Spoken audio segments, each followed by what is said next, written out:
Karena status kalimat ini kalimat yang luar biasa. Sehingga Ibnul Qayyim dalam Muqaddimah kitab Zadul Ma'ad ini supaya teman-teman ngelafadzkan kalimat ini lebih lebih masuk. Di situ dijelaskan bahwa surga yang semewah itu dengan fasilitas semegah itu, selek itu, super mewah, itu diperuntukkan bagi yang mau mengakui la ilaha illallah. Jadi surga dibikin segala kemewahannya dengan segala kemewahannya. Yang katanya bapak-bapak per satu bapak dapat bidadari 70 atau 100 sesuai khayal mereka. Itu sesuai keinginan mereka, itu bagi yang melafadzkan la ilaha illallah. Neraka yang dibikin se ekstrim itu, yang dalam sebuah riwayat diterangkan kalau batu dijatuhkan ke neraka itu sampai bawah menuju 70 tahun. Kita nggak bisa bayangkan itu kalau betapa dalamnya neraka itu, karena batu dijatuhkan itu untuk sampai ke ujungnya sana, ke cekungan paling dalam itu nunggu 70 tahun. Itu diperuntukkan bagi yang menolak la ilaha illallah. Jadi kalimat ini benar-benar kalimat yang menjadikan surga dibikin bagi yang melafadzkan dan neraka dibikin bagi yang menolak. Betapa dahsyatnya kalimat la ilaha illallah. Jadi kalimat ini tidak mungkin menjadi kalimat yang biasa-biasa saja. Lalu para kiai-kiai, para wali songo dulu supaya kalimat ini familiar, dilatih, diulang-ulang. Nah, pengulangan-pengulangan ini butuh momentum. Nah, momentum paling orang ingat mati itu ya ketika ada orang mati ngitung dinari mayit 40 hari mayit. Ini momentum orang mudah diajak la ilaha illallah, diajak wiridan gitu. Sehingga saya pastikan bahwa kultur-kultur ini harus kita bela secara ilmiah, baik ilmiah referensi maupun ilmiah secara sosiologi. Saya ulang lagi, kalimat la ilaha illallah ini kalimat yang begitu sakti, yaitu tadi sampai surga dibikin sebegitu mewah itu untuk yang menerima kalimat la ilaha illallah. Neraka dibikin sebegitu ekstrim, begitu mengerikan itu bagi yang menolak la ilaha illallah. Jika dalam sebuah riwayat diterangkan bahwa la ilaha illallah itu al-mizan, ukuran kamu jadi hamba Allah itu ya sejauh mana Anda mengakui la ilaha illallah dan menolaknya. Sehingga saking spesialnya la ilaha illallah itu suatu saat ini di kitabnya Sayyid Muhammad halaman 102. Wa fihi aidan an Abdillah bin Amrin anin Nabi sallallahu alaihi wasallam anna Musa alaihi salam qala ya Rabbi alimni syai'an askurka wa ad'uka bi. Ya Allah, ini Nabi Musa itu kan spesial ya karena beliau kalimullah, beliau orang yang dekat sama Allah. Sehingga mintanya itu ijazah khusus, ijazah yang spesialis hanya untuk beliau. Ya Allah, ajarin saya sesuatu yang dengan sesuatu itu saya bisa mengingat engkau. Sekolah ya Musa qul la ilaha illallah. Ya Musa, kalau kamu ingin ingat saya secara sempurna, lafadzkan la ilaha illallah. Terus sekolah ya Rabbi kullu ibadika yaquluna hadza. Kalau la ilaha illallah itu semua orang juga melafadzkan la ilaha illallah. Intinya Nabi Musa itu kan nggak ingin lah sama dengan orang NU ya semuanya tahlilan la ilaha illallah. Muslimat fataya di Taiwan di mana-mana juga kalau tahlilan la ilaha illallah. Nabi Musa sebagai kalimullah itu ingin spesial, nggak mau pakai la ilaha illallah karena itu kalimat yang lazim dipakai banyak orang. Inginnya beliau itu spesialis. Kata Allah menjawab qul la ilaha illallah. Ya sudah pokoknya ngelafadzkan la ilaha illallah kata Allah. Nabi Musa masih mengajukan permohonan, ya Rabbi innama uridu syai'an takhussuni bi. Saya ingin wiridan yang spesial untuk saya, bukan yang wiridan masal la ilaha illallah itu kan di acara-acara NU istighosah pasti la ilaha illallah. Kira-kira itu ya masa kalimullah sama dengan Banser, sama dengan Ansor, sama dengan adat NU. Beliau gak mau, inginnya spesial, inginnya kalimat-kalimat yang spesial. Terus qala ya Musa law annas samawati sab'a wa amiruhunna ghairi wa amiruhunna ghairi wal aradina sab'a fi kafatin. Ada yang baca fi kafatin wala ilaha illallah fi kafatin atau fi kafatin namalat bihinna la ilaha illallah. Sudah Musa, yang bisa menandingi beratnya langit bumi itu hanya la ilaha illallah. Kamu jangan minta kalimat yang aneh-aneh. Itu kalimat yang andaikan ditimbang dengan langit bumi itu pasti tetap unggul la ilaha illallah. Nah ini penting saya utarakan supaya teman-teman yang sering tahlilan, sering membaca la ilaha illallah itu berpikir ulang atau semangatnya ditambah karena kalimat ini pula yang menjadikan langit bumi diciptakan. Saya ulang lagi. Jadi ketika surga diciptakan untuk yang melafadzkan la ilaha illallah, neraka diciptakan untuk yang menolak la ilaha illallah, lalu dibikinlah dunia. Dunia ini dibikin untuk pelatihan la ilaha illallah. Lalu butuh pelatih, maka diutusnya para rasul supaya melatih la ilaha illallah Muhammadur Rasulullah.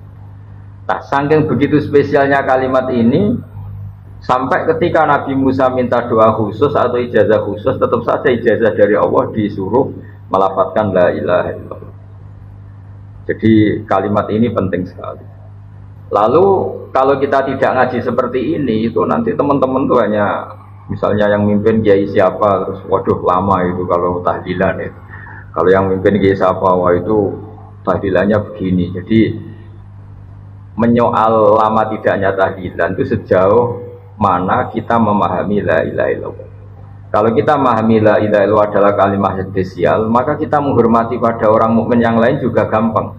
Karena orang-orang mukmin yang kita kira orang biasa atau bahkan orang rendahan, kita tidak bisa menganggap itu orang rendahan karena dia adalah orang yang min ahli la ilaha illallah. Jadi orang menghormati mukmin yang lain itu bergantung cara pandang. Ketika kita cara pandang la ilaha illallah itu spesial, maka pelafadznya siapapun itu akan spesial di mata kita. Karena dia min ahli la ilaha illallah. Tapi kalau kita menganggap la ilaha illallah itu biasa saja, maka kita akan menganggap yang melafadzkan itu biasa saja. Itu keliru besar. Kalimat ini adalah kalimat yang andaikan kesalahan kita seberat langit dan bumi dibandingkan kalimat ini, pasti yang unggul kalimat ini.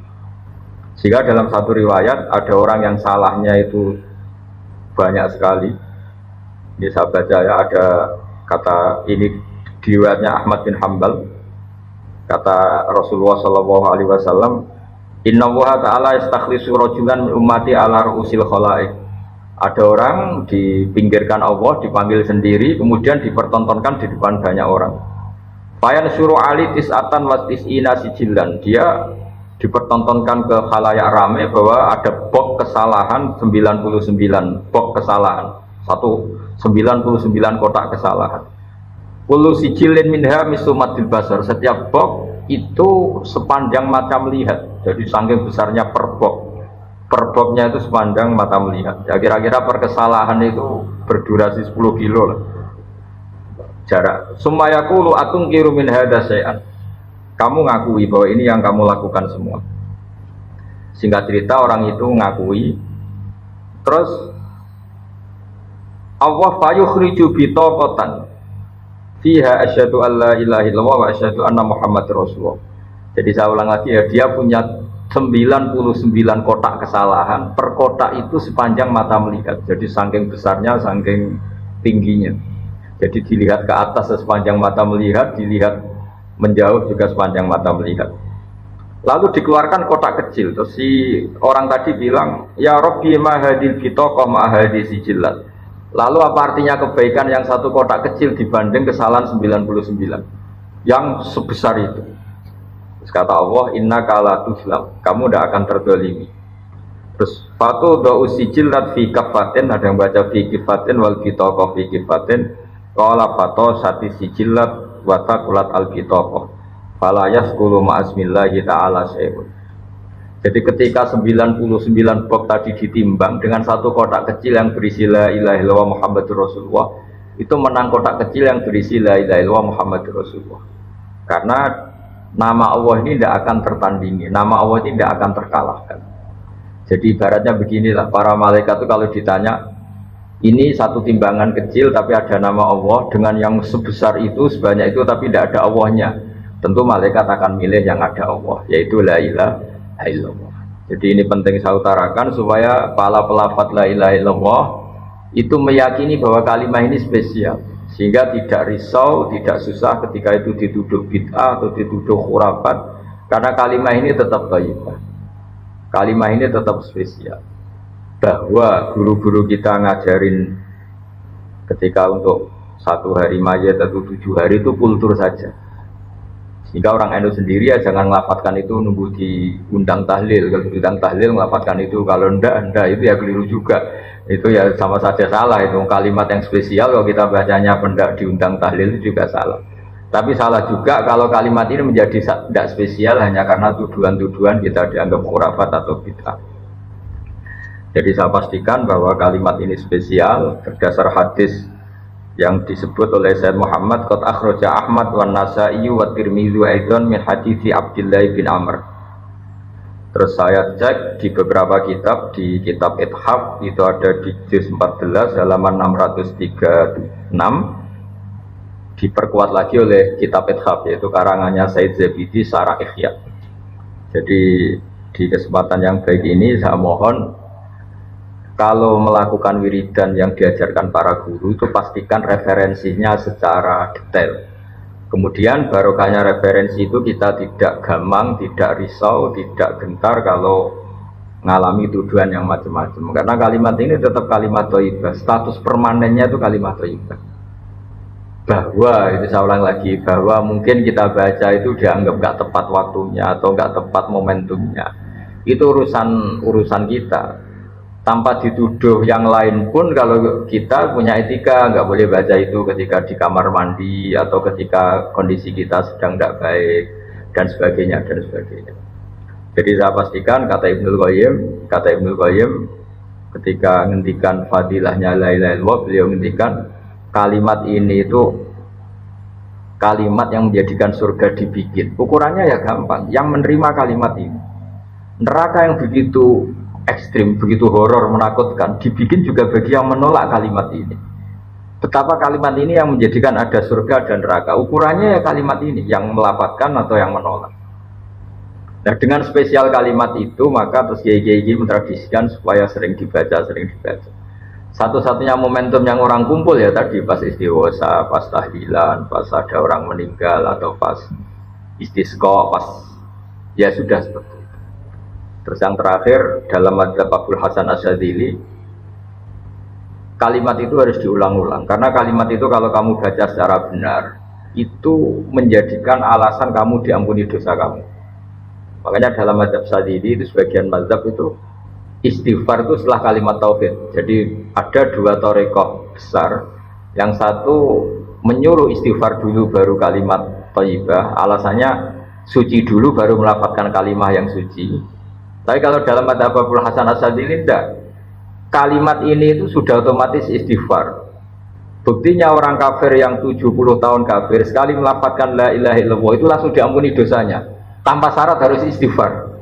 Karena di Quran itu hanya kulil ladzina kafaru iyantahu yufar lahum ma qad salaf. Jadi kalau orang kafir 70 tahun kok melafazkan la ilaha illallah itu otomatis masa lalunya diampuni.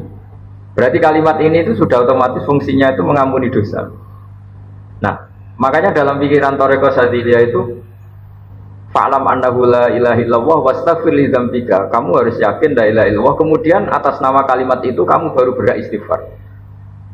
Ya masuk akal juga, karena kalau misalnya orang kafir belum pernah melafazkan la ilaha illallah kemudian dia istighfar itu tidak ada gunanya. Jadi istighfar mulai ada gunanya kalau setelah kalimat tauhid. Kalau tanpa kalimat tauhid istighfar tidak ada gunanya. Maka dalam sebagian mazhab Syadzili disebut kalimat ini pastikan dulu baru istighfar, karena kalimat ini sudah otomatis mengandung istighfar. Tapi ada juga yang cara berpikir kalimat ini kalimat suci, maka butuh muqaddimah. Muqaddimahnya apa? Sebelum melafazkan kalimat itu istighfar dulu. Ya saya pikir itu nggak perlu diperdebatkan karena itu masalah dzauq, masalah rasa, masalah sanad, juga masalah ijazah. Ya monggo mawon kalau mau wiridan la ilaha illallah dulu atau istighfar dulu. Yang penting saya pastikan kesakralan kalimat ini tidak bisa gugur oleh tuduhan apapun, oleh pikiran apapun. Karena kalimat ini status permanennya itu al-baqiyatus sholihat, kalimat yang abadi, kalimat yang selalu layak, as-sholihat itu selalu layak dibaca di dunia maupun di akhirat. Jadi saya mohon maaf karena tidak bisa mengikuti sampai selesai karena saya juga baru habis ngaji tadi sama beberapa tamu. Saya mohon maaf, semoga manfaat. Assalamualaikum warahmatullahi wabarakatuh.